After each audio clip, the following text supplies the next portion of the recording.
मुझे मेरी बेटी पर बहुत गर्व था। मेरी बेटी का नाम माला था। मेरी बेटी मेरे घर की खुशी थी, लक्ष्मी थी और बहुत ही ज्यादा खूबसूरत भी थी। जब उसने कहा कि वह डॉक्टर बनना चाहती है तो मैंने उसे नहीं रोका। मैं उसे क्यों रोकती? मैं चाहती थी कि वह डॉक्टर बने, लेकिन हम लोग गरीब थे। फिर भी बड़ी मेहनत करके उसे डॉक्टर बनाया था। अभी उसके हाउस जॉब के दिन थे, यानी कि इसके बाद वह एक पूरी तरह डॉक्टर बन चुकी थी और अपना अलग से क्लिनिक भी बना सकती थी। लेकिन अभी वह नए डॉक्टरों की सूची में थी, इसलिए नए डॉक्टरों को ज्यादा मेहनत का काम दिया जाता है, जैसे कि नाइट ड्यूटी वगैरह। सब जानते हैं कि रात को जागना बड़ा मुश्किल काम है। जब उसने मुझे बताया कि उसकी नाइट ड्यूटी रहेगी तो मैं बड़ी परेशान हुई। मैंने कहा कि जब तक तू घर नहीं आएगी बेटी, मैं परेशान रहूंगी। वह मेरी इकलौती बेटी थी। मेरे 2 बेटे भी थे, लेकिन जो प्यार मुझे बेटी से था वह बेटों से नहीं था। उसके पापा भी उसे बहुत प्यार करते थे। घर में उसकी एक बुआ भी रहती थी, वह भी उसे बहुत चाहती थी। उसने कहा कि मैं ड्यूटी बदलवा नहीं सकती, ऊपर से ऑर्डर आया है। आप परेशान मत होना, अस्पताल में मैं अकेली थोड़ी होती हूँ, और भी लोग होते हैं। उसने बड़े प्यार से, बड़े तरीके से मुझे समझाया। मैंने क्या मसला है, लेकिन वह बड़ी जिम्मेदार थी। डॉक्टर के पास कहाँ वक्त होता है कि वह एक गिलास पानी भी पी ले, और नाइट ड्यूटी का डॉक्टर वैसे ही बड़ा बिजी रहता है। लेकिन फिर भी वह रोज मुझे फोन करती थी, पर आज उसका फोन नहीं आया तो मैं बड़ी परेशान हो गई। जब मैंने फोन किया तो बेल तो जा रही थी, लेकिन कोई फोन नहीं उठा रहा था। मैं परेशान हो गई। मेरा दिल कांपने लगा कि न जाने क्या हो गया है। और फिर जिस हालत में मेरी बेटी को घर लाया गया वह मैं ही जानती हूँ। लेकिन उसके बाद उसका फोन भी दमे नहीं दिया गया। पर उसकी एक दोस्त थी जिसने हमें बताया कि माला की तरफ से मुझे एक वीडियो मिली है। वह जब हमारे घर आई तो उसके फोन में एक वीडियो थी जो हमें मिल गई। जब उस वीडियो को चलाया तो पैरों के नीचे से जमीन निकल गई थी, और फिर पूरा देश मेरी बेटी के साथ खड़ा था। उस वीडियो के अंदर एक दिन मेरी बेटी अस्पताल से वापस आई तो कहने लगी, माँ भगत, मुझे एक सवाल का जवाब तो दे कि अगर आपके सामने कुछ गलत हो रहा हो तो क्या उसे रोकना चाहिए? मैंने कहा, हाँ बिल्कुल रोकना चाहिए। क्यों नहीं रोकना चाहिए? ये तो भगवान भी कहता है कि सिर्फ सच्चाई और हक का साथ देना चाहिए। मेरी ये बात सुनकर वह कहीं खो गई। मैंने कहा, माला खाना खा ले। कहाँ खो गई है? देख, आज तेरी पसंद का दाल भात बनाया है। उसको यह खाना बहुत पसंद था और वह देखते ही खुश हो जाती थी, लेकिन आज कहीं खोई हुई थी। जब मैंने बार बार पूछा तो कहने लगी, माँ अगर कुछ ऐसा बुरा हो रहा हो जिसको रोकने की आपके अंदर ताकत भी ना हो तो फिर क्या करना चाहिए? मैंने कहा, तो फिर भी लड़ना चाहिए बेटा, कोशिश करनी चाहिए। जब इंसान कोशिश करता है तो भगवान उसका साथ देता है। पर तू किस बारे में पूछ रही है और इतनी परेशान क्यों नजर आ रही है? कहने लगी, कोई बात है, बस एक टेस्ट है। उसमें नंबर लगवाने की कोई बात चल रही थी तो उसके बारे में कह रही थी। मुझे उसकी इस तरह की बातें समझ नहीं आती थी, क्योंकि मैं ज्यादा पढ़ी लिखी नहीं थी, और फिर वह तो डॉक्टर बन रही थी। बस मैं चुप करके सुन लेती थी। लेकिन जब भी मुझसे कोई बात पूछती थी तो मैं उसका जवाब अपनी तरफ से अच्छे तरीके से ही देने की कोशिश करती थी। मुझे मेरी बेटी से बड़ा प्रेम था। हम लोग बड़े गरीब थे। उसके लिए मैंने अपना जेवर बेचा था और बड़ी मुश्किल से उसकी फीस भरी थी। मुझे उससे बहुत प्यार था। वह एक अच्छी बेटी और अच्छी इंसान थी। एक दिन वह बालकनी में खड़ी थी जब अचानक से डर गई और भागती हुई नीचे आ रही थी कि मुझसे टकरा गई। मैंने कहा, क्या हो गया बेटा, तू इतनी परेशान क्यों लग रही है? सब अच्छा तो है ना? उसने कहा, एक लड़का खड़ा है। मैंने कहा, कहाँ खड़ा है? कहने लगी, हमारे घर के नीचे। मैंने कहा, तो क्या हो गया? यहाँ पर तो बहुत सारे लोग आते जाते हैं, कुछ खड़े होते हैं, कोई फोन पे बात करता है, इसमें परेशान होने की क्या बात है? उसने कहा, आप मेरी बात समझी नहीं। वह न रोज यहाँ पर आता है और हमारे घर की तरफ देखता है। जैसे ही मुझे देखता है दूर दूर से मुस्कुराता है, पता नहीं क्या सोचता है। मैंने कहा, जब तक वह दूर खड़ा है वह कुछ भी कर सकता है, मुझसे रोक भी नहीं सकते। अगर वह तुझे कोई बात कहे तो तू उसका मुंह तोड़ देना। मैंने कहा, ठीक है। और मैं बालकनी में खड़ी थी जब वह घर से निकली, क्योंकि आजकल उसकी नाइट ड्यूटी होती थी, इसलिए वह शाम को ही जाया करती थी। जब वह बाहर निकली तो आज उस लड़के ने उसका रास्ता रोक लिया। मैं दूर से यह सब कुछ देख रही थी। पहले वह लड़का कुछ बोला, फिर माला ने कुछ कहा और फिर उसने उस लड़के के मुंह पर थप्पड़ मार दिया। वह फिर हाथ रखकर एक तरफ को चला गया और माला अस्पताल के लिए रवाना हो गई। मैं पूरा दिन सोचती रही, ये लड़का कौन था? मेरी बेटी को उसने क्या कहा? आज उसने मुझे फोन भी नहीं किया। वह रोज मुझे फोन करती थी। जब शाम को वापस आई तो मैंने उससे पूछा, वह लड़का क्या कह रहा था? कहने लगी, तो वे बुरा लड़का नहीं है। मैंने कहा, बुरा लड़का नहीं है तो फिर तूने उसे थप्पड़ क्यों मारा? तो माला ने कहा, जब मैंने उसे थप्पड़ मार दिया मुझे बाद में पता चला कि वह बुरा नहीं है। वह अस्पताल में किसी औरत के साथ आया था, तब से उसने मुझे देखा था। कहता है कि आप मुझे बहुत अच्छे लगते हैं। उसने यह बात बड़ी इज्जत से की थी, वरना किसी और तरह से भी कह सकता था।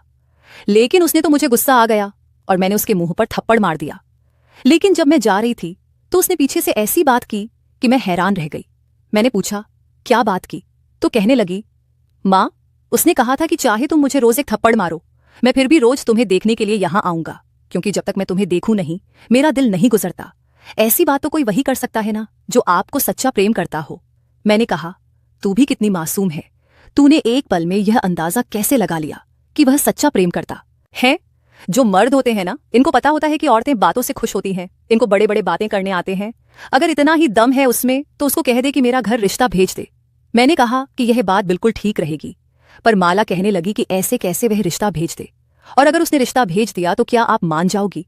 मैंने उसे समझाया कि हाँ, मैं मानूंगी, लेकिन अगर वो इस काबिल हुआ। हम तुझे डॉक्टर बना रहे हैं, तेरी शादी किसी आम आदमी से थोड़ी करेंगे। अब माला रोज वहां से गुजरती थी और वह पहले से ही खड़ा होता था।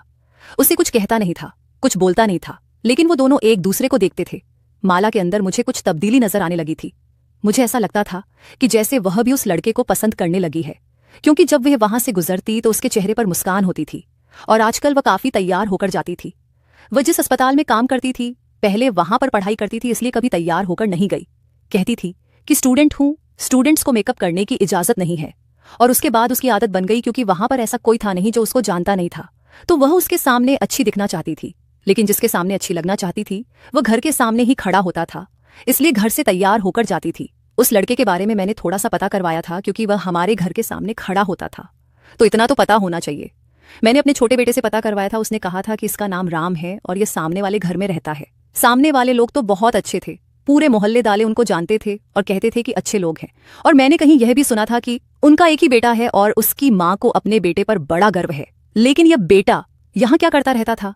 मेरे छोटे बेटे ने शायद गलती की हो, किसी और के बारे में पता करके आ गया हो। एक दिन बहुत बारिश हो रही थी, माला अपने कमरे की बालकनी में खड़ी थी और सामने ही वह लड़का खड़ा था और बारिश में भी गीला हो रहा था।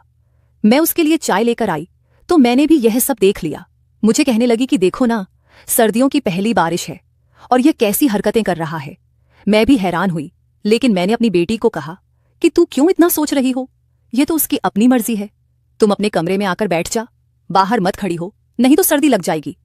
मेरे सामने तो बढ़त कमरे में आ गई, लेकिन मुझे थोड़ी देर बाद महसूस हो गया कि वह फिर से जाकर बालकनी में खड़ी हो गई थी। उसी से प्रेम करना कोई बुरी बात नहीं है, लेकिन कभी कभी आप सही फैसला नहीं कर पाते और आपके जीवन में गलत आदमी आ जाता है और फिर आपकी सारी जिंदगी खराब हो सकती है। इसलिए सोच समझकर फैसला करना चाहिए। हमारे परिवार और जानने वाले मेरे ऐसे लोग थे जो माला से शादी करना चाहते थे। कुछ लोग ऐसे थे जो पहले हमारे घर आना भी पसंद नहीं करते थे, लेकिन अब जब से उनको पता चला था कि माला डॉक्टर बन गई है तो वे करीब आने की कोशिश कर रहे थे। हमारे छोटे से शहर से डॉक्टर बनना आसान बात नहीं थी। हमारे पास तो वैसे भी इतने पैसे नहीं थे, इसलिए थोड़ा फायदा भी हुआ था क्योंकि माला को स्कॉलरशिप मिली थी, वरना सारी फीस अपने पास से देना हमारे बस की बात नहीं थी।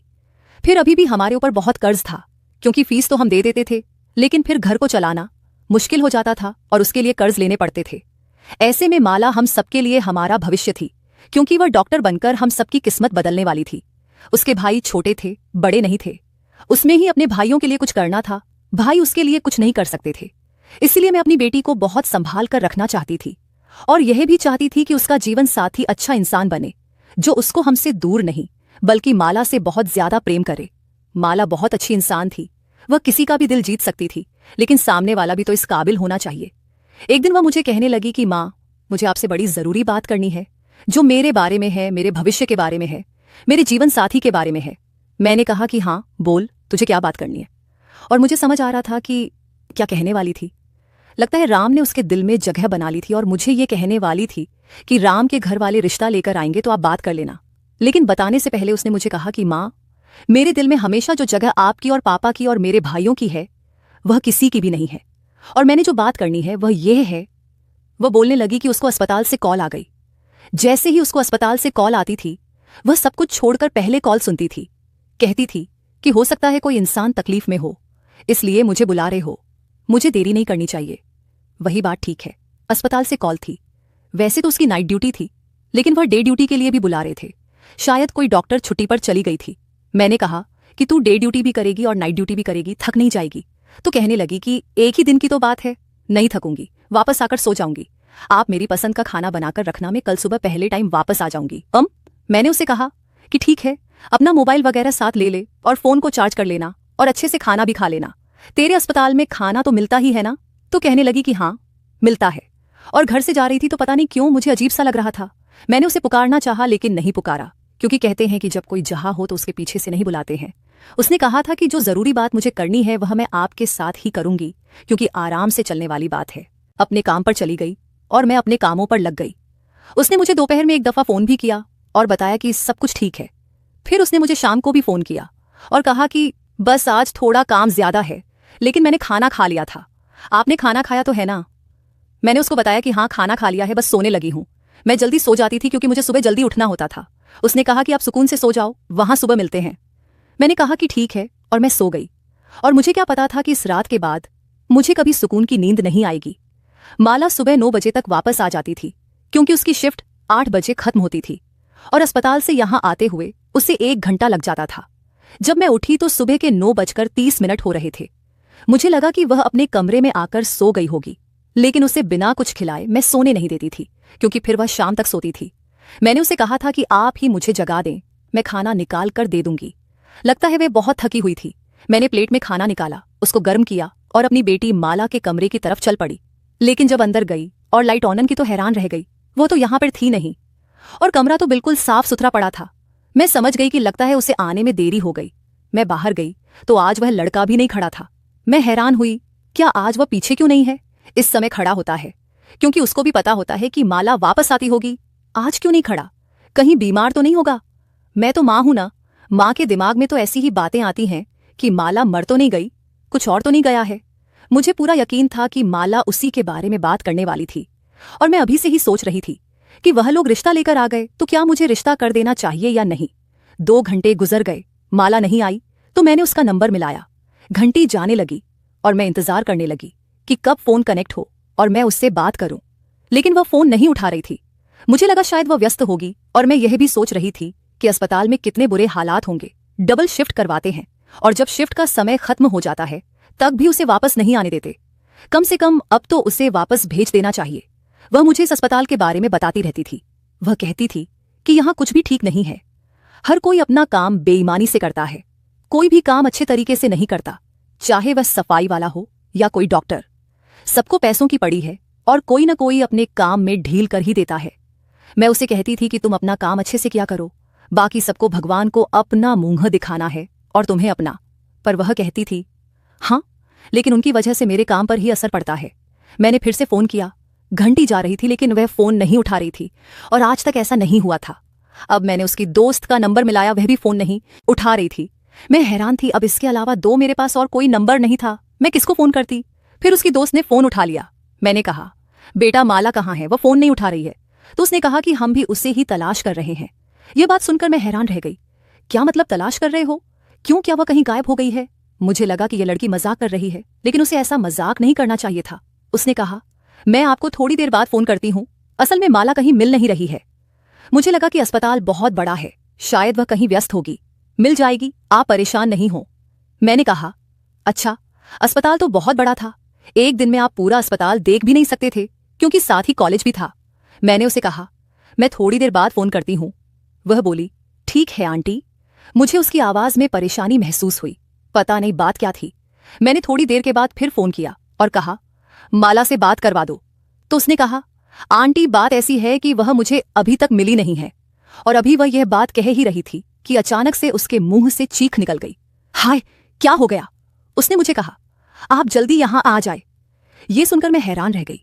मैंने कहा पर हुआ क्या है, मुझे बताओ तो सही, सब ठीक तो है, मेरा तो दिल बैठा जा रहा है। उसने कहा माला मिल गई है। मैंने कहा अच्छा मिल गई है, कैसी है वह, जरा मेरी बात करवा दो। तो कहने लगी बात नहीं करवा सकती, बस आप अस्पताल पहुंचिए। जब मैंने पूछा, क्योंकि मुझे ठीक से समझ नहीं आया था, तो वह रोते हुए कहने लगी अब बस आप आ जाइए आंटी।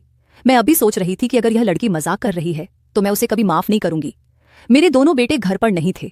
मैं घर से निकली, सामने राम भी नहीं खड़ा था। मैं तुरंत अस्पताल के लिए निकल पड़ी। रास्ते में भी अपनी बेटी को फोन कर रही थी। अगर वह मिल गई थी तो मेरा फोन क्यों नहीं उठा रही थी?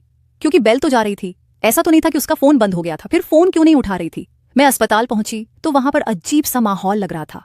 अस्पताल में भीड़ तो होती ही है, बाहर कोई एम्बुलेंस खड़ी होगी, कोई रो रहा होगा, कोई चिल्ला रहा होगा, कोई बात कर रहा होगा।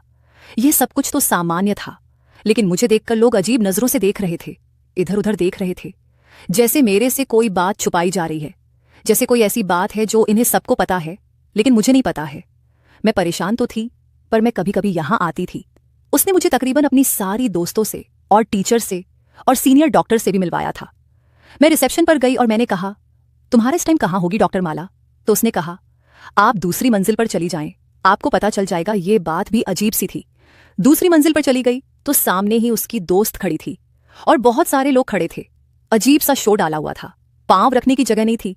ऐसे लग रहा था कि मुफ्त में अपनी चीज बांट रही है या फिर कोई बहुत बड़ी बात हुई है जो ये सब लोग यहां पर जमा हुए थे। मुझे माला की दोस्त ने देखा तो रोती हुई मेरे पास आई और कहा, ये क्या हो गया? मुझे नहीं पता आंटी, मैं वहां पर नहीं थी। अगर मुझे पता होता तो मैं कुछ न कुछ जरूर करती। मैंने कहा, क्या कह रही हो तुम? हुआ क्या है? माला कहाँ है? तो उसने मुझे एक ही लाइन में बताया, माला अब इस दुनिया में नहीं है। और मुझे ऐसा लगा कि जैसे मैंने यह बात नहीं सुनी, लेकिन असल में मैंने सुन ली थी और मेरे दिल तक यह बात चली गई थी। मेरी हालत अजीब सी हो गई थी। तभी वहां पर एक आदमी आया। उसने कहा, आप हैं डॉक्टर माला जी की मम्मी? उनके साथ बहुत बुरा हुआ है। वह मुझे बताने लगा कि हुआ क्या था। वह मुझे ऐसी ऐसी बातें बता रहा था जो आप अपनी बेटी के बारे में कभी नहीं सुनना चाहती थी। दुनिया की कोई भी माँ ऐसी डिटेल नहीं जानना चाहती होगी जैसी वह मुझे बता रहा था। जब उसने कहा कि 20 लोग थे तो मैंने हैरान होकर उसकी तरफ देखा। मैंने कहा, क्या कह रहे हैं आप? 20 लोग थे? मेरी बेटी 20 लोग? वह लोग 20 थे। मेरी बेटी के साथ क्या किया उन्होंने, वह मुझे पहले ही बता चुका था, लेकिन अब मुझे समझ आई थी कि कितना बड़ा अनर्थ हो गया था। मेरी हालत बुरी हो गई। मुझे बस दूर से माला की एक झलक दिखाई गई और उसके बाद मुझे पीछे कर लिया गया और बॉडी को पोस्टमार्टम के लिए ले गए। मेरी हालत इतनी बुरी हो गई थी कि मैंने चीखना शुरू कर दिया। मुझे उसकी दोस्त ने संभाला। मेरे चिल्लाने की आवाज पूरे अस्पताल में गूंजने लगी थी। सबको पता चल गया था कि क्या लग रहा है, माला की मां आ गई है। उन लोगों का कहना था कि नाइट ड्यूटी पर थी और उसके बाद अचानक से कहीं गायब हो गई। उसको कोई मरीज बुलाने के लिए आया था लिखू। फिर हम लोग उसे सुबह ढूंढते रहे, ललाश करते हुए। हमें नहीं मिली और फिर एक अंधेरे कमरे में वह हमें ऐसी हालत में मिली। हमें लगता है कि उसके साथ यह सब कुछ करने वाले 20 लोग थे, लेकिन वह कौन थे, कहां से आए थे, ये किसी को नहीं पता। और वह अब इस दुनिया में नहीं है। लगता है उसने खुदकुशी कर ली है। अस्पताल वालों ने हमें बहुत तंग किया, बहुत जलील किया। हमें बॉडी नहीं दे रहे थे। कभी कह रहे थे आपकी बेटी ने लगता है अपने किसी दोस्त को बुलाया था और मामला खराब हो गया। कभी कह रहे थे कि एक दोस्त नहीं था, 4-5 लोग थे, यानी कि बॉयफ्रेंड थे। कभी कोई बात करते और जो बॉडी की हालत थी वह हम ही जानते थे। किसी तरह से आखिरी रीति रिवाज किए गए, लेकिन अब हमारे पास कोई सबूत नहीं था। सारा देश हमारे बेटी के लिए खड़ा था। सब उसकी तरफ से इंसाफ सांग रहे थे, लेकिन हमारे पास ऐसा कोई भी सबूत नहीं था जिससे हमें यह पता चले कि हुआ क्या था। अस्पताल वालों ने जो रिपोर्ट जारी की थी उसमें लिखा था कि डॉक्टर माला ने आत्महत्या कर ली है। लेकिन वह ऐसा कैसे कर सकती थी? वह तो मुझे कुछ बताना चाहती थी। घर से हंसती हुई निकली थी। इसकी आंखों में ढेर सारे सपने थे। तो फिर एक ऐसा इंसान कैसे आत्महत्या कर सकता है? वह डिप्रेशन में नहीं थी, वह बिल्कुल ठीक थी। उसके साथ कुछ मसला नहीं था। हमने कहा कि उसका फोन कहाँ है, वह हमें दे दें, उसका बैग वगैरह दे दें। उन्होंने हमें सारी चीजें वापस कर दी। उसकी चीजें ऐसी थीं जो टूट चुकी थीं, लेकिन उन्होंने हमें माला का फोन नहीं दिया। हम हैरान हुए कि फोन क्यों नहीं दिया, तो कहने लगे यह सबूत के तौर पर हमारे पास रहेगा। लेकिन उन्होंने राहुल का क्या करना था? जब खुद कह रहे थे कि आत्महत्या ही है, तो फिर सबूत किसको दिखाना था? बहुत कोशिश की थी, किसी तरह उसका फोन मिल जाता, क्योंकि फोन से ही पता चल सकता था कि उसकी जिंदगी में क्या चल रहा था। लेकिन उन्होंने उसका फोन हमें नहीं दिया। इस बात को 3 दिन गुजर गए थे और 3 दिन से मैंने राम को भी नहीं देखा था।